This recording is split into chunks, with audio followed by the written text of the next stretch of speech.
No one expected that the last words Michael Jackson ever spoke to his brother would not be a warm goodbye, but a quiet warning. A sentence so gentle it barely disturbed the air in his family home, yet heavy enough to explain why the king of pop would leave this world in a way that stunned millions. This was never just a random accident. It was not only a matter of personal mistakes. What really happened to Michael Jackson was the result of pressure layered over years' fatigue that became invisible, and a man pushed to his absolute limit while insisting he was fine. When Michael stepped away from the stage, the world never saw him clearly. To some, he was anticipation and nostalgia. To others, suspicion and controversy. Love and caution wrapped around the same person. That contradiction followed him to the very end. And on his final evening, in a quiet room with a piano, instead of a crowd, that divide was sharper than ever. On the surface, Michael looked okay. He laughed with his kids, teased his brother, moved the way he always had in family settings. But if you watched closely, if you really knew him, something was off. The way he sat at the piano, shoulders slightly hunched. The way his eyes drifted, not quite locking onto anyone for long. The way his body seemed present, but his spirit felt a step behind. This was the man who could stand unshaken in front of tens of thousands of screaming fans. Yet here in his own space, surrounded by the people who loved him most, he radiated a fragile calm that didn't match the legend the world thought they knew. Jermaine Jackson was not easy to rattle. He'd walked with Michael from their cramped house in Gary, Indiana, to sold-out arenas, watched his younger brother become the center of global pop culture, and survive storms that would have ended most careers. But that night Jermaine felt a kind of unease he couldn't explain. Michael sat at the piano, not as a performer, but as a man trying to breathe. His playing was slow, almost hesitant. Soft melodies floated just loud enough for the family to hear, never rising to showmanship. The children giggled in the background, adults spoke in low voices, and in the middle of it all, Michael seemed to be slowly stepping inward. He was still the center of the room, but it felt like he was standing just outside the circle at the same time. Then, without ceremony, he looked up and said it. "I just want to give them the best of me." He didn't raise his voice. He didn't make a speech. The words just slipped out almost like an afterthought. But Jermaine stopped. There was a weight in that simple line, an exhaustion that doesn't come from one hard week, but from a lifetime of being required to be perfect. It sounded like something a man says when he has already given more than he should and still believes it's not enough. Michael didn't say the world or the fans. He chose a smaller, softer word "them." In that one syllable, everyone in the room could hear something different. For Jermaine, "them" meant the children running around the living room, the crowds who still expected miracles from a tired body, and a society that had learned to treat Michael Jackson less like a person and more like a symbol. As a black artist who had kicked down doors the industry never intended to open for someone like him, Michael knew better than anyone what it meant to be dissected, doubted and measured against impossible standards. He rarely complained out loud, but that reality was stamped into how he moved, how he worked, how he kept going when most people would have stopped. And that night he did not talk about pain. He didn't rant about pressure or injustice. He didn't ask for a break. That silence was exactly what made Jermaine uneasy. Because the ones who carry the heaviest loads are often not the ones who shout the loudest. They are the ones who keep smiling, keep joking, keep playing soft melodies, while everything inside them is fraying. Jermaine remembers one detail that almost no one else noticed. At one point, Michael's fingers paused on the keys a little too long. Just a few seconds, but enough for Jermaine to see that his brother's hands were trembling just slightly. Michael quickly masked it with a familiar move. He smiled, turned toward one of his kids, made a light joke, and the moment evaporated. That had always been his way: cover exhaustion with tenderness, wrap pressure in music, make concern disappear behind a joke before anyone can name it. Jermaine saw it. And the thing that would haunt him later was not that he missed the sign, it was that he saw it and stayed quiet. In the Jackson family, Michael had always been the one who carried the most weight. The one expected to hold it together, the one who wasn't allowed to be weak for long. Even when he was the biggest star on the planet, he still felt like he had something to prove. That evening, talk naturally drifted to the future. To this, is it the massive concert series that was meant to be Michael's triumphant return? He spoke about it with a strange mix of excitement and fatigue. To the family it sounded like another project, another challenge he'd overcome. To Michael it sounded more like a final offering. He described the shows as a gift he wanted to give his audience, something that would make everything right again. No one argued. They were used to Michael putting everyone else first.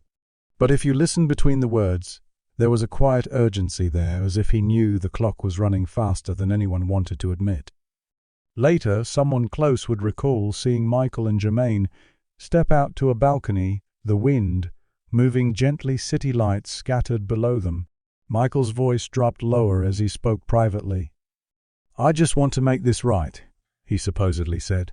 There is no recording of that moment. No hard proof. Only second-hand memory. But if that line is accurate, it adds another layer to the picture. Michael wasn't charging into the future with unshakable confidence. He was moving forward, carrying a need to fix, to complete, to redeem one more time. To the world, Michael Jackson was destiny fulfilled, the chosen one, the barrier breaker, the black artist who rose from nothing to become the face of pop. But very few stopped to ask about the price of that climb. The industry he entered was never gentle. The scrutiny was harsher for someone like him. The expectations were heavier. Mistakes were magnified. So he learned to smile when treated unfairly. He learned to stay quiet when his image was twisted. He learned that he was not allowed to be tired, not in public.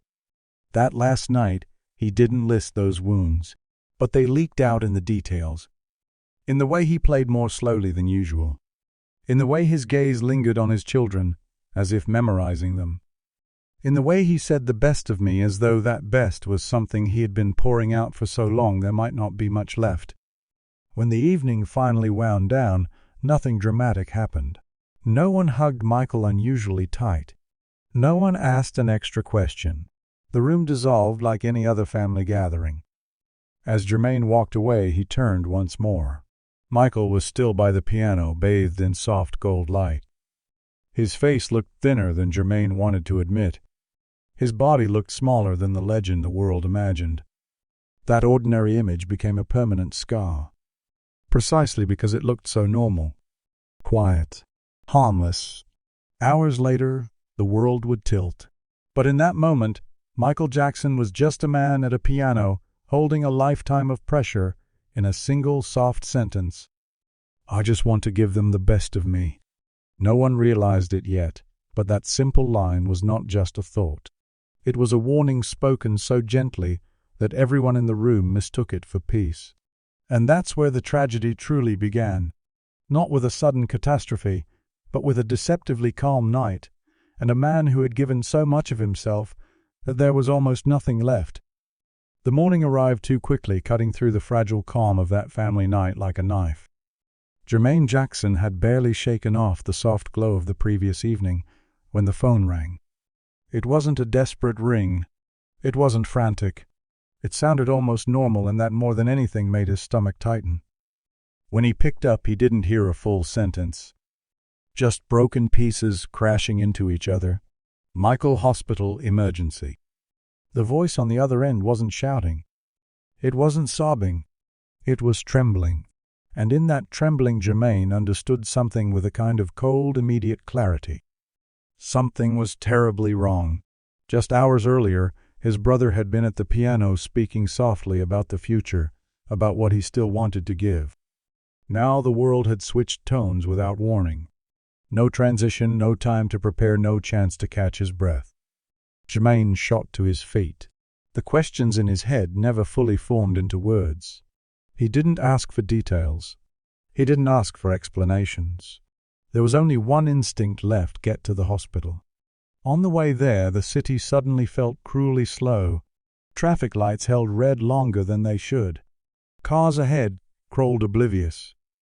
Inside the vehicle, time ran faster than any clock could measure. Images from the night before replayed on a loop. Michael's hands hovering over the keys. the small tremor he'd tried to hide, that gentle voice saying, "I just want to give them the best of me." Now those words didn't sound like a simple wish. They echoed like a warning he had never recognized. What unnerved Jermaine most wasn't even the fear that Michael might be gone. It was the confusion, the information arriving in fragments. One person said Michael was just exhausted. Another hinted that the situation isn't good. Others spoke in half sentences as if saying too much out loud might make it more real. Outside, the world was already moving faster than the family. Rumors began to leak. News outlets started whispering before Jermaine could even reach the hospital doors. When you carry a name like Michael Jackson, even the most fragile moment doesn't stay private for long. Public curiosity always seems to arrive before the truth.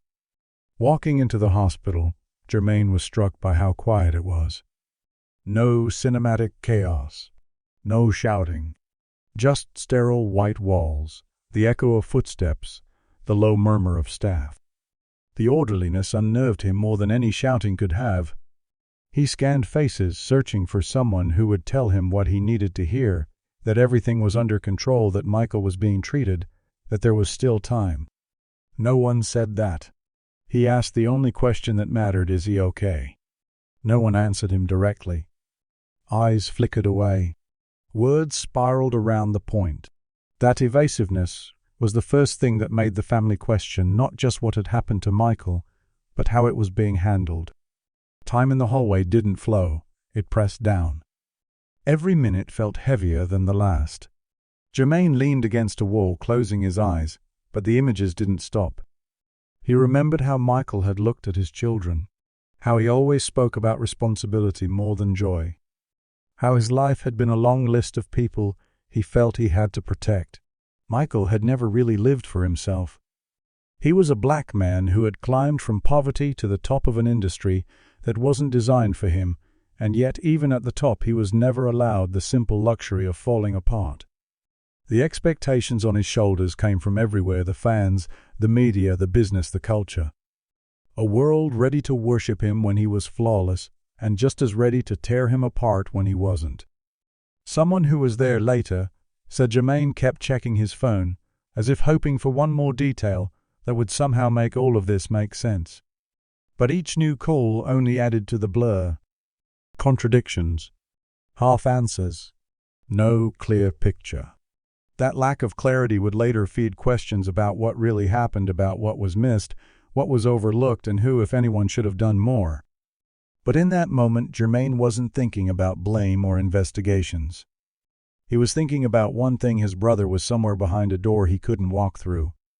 When that door finally closed again, when they told him he could go in, it felt like a line being drawn across his life.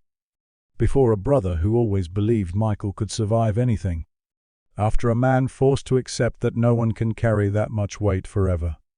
Jermaine stepped through slower than usual, as if his body knew what his mind refused to accept. Michael lay there.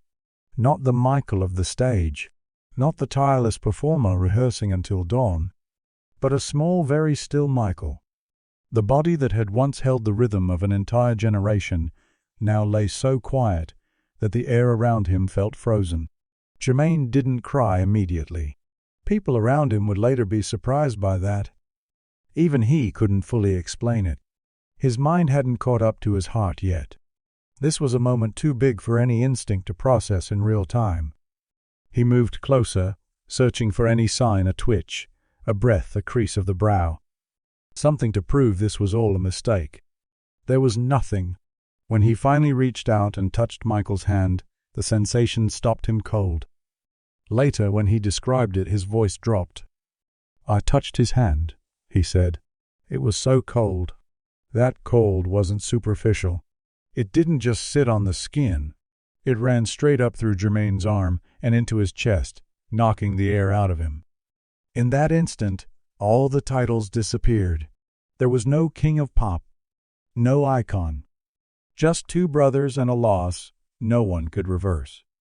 He held Michael's hand longer than necessary, as if letting go would make the moment official, as if release meant admission that his brother was truly gone. In his mind, one sentence replayed louder now than it had sounded the night before. I just want to give them the best of me. It no longer sounded like generosity. It sounded like confession. It was the truth of a man who had crossed his own limits, long ago, still trying to pour from an empty well. A warning hidden inside a beautiful phrase. People began drifting into the room, relatives, familiar faces, trembling hands pressed to faces, trying not to break. But Jermaine barely registered them. For him, the world had shrunk to one bed, one hand, one voice that would never speak again. Someone would later say they heard Jermaine whisper something so softly that no one could quite make out the words. The room felt too heavy to carry sound. It looked like an apology. An apology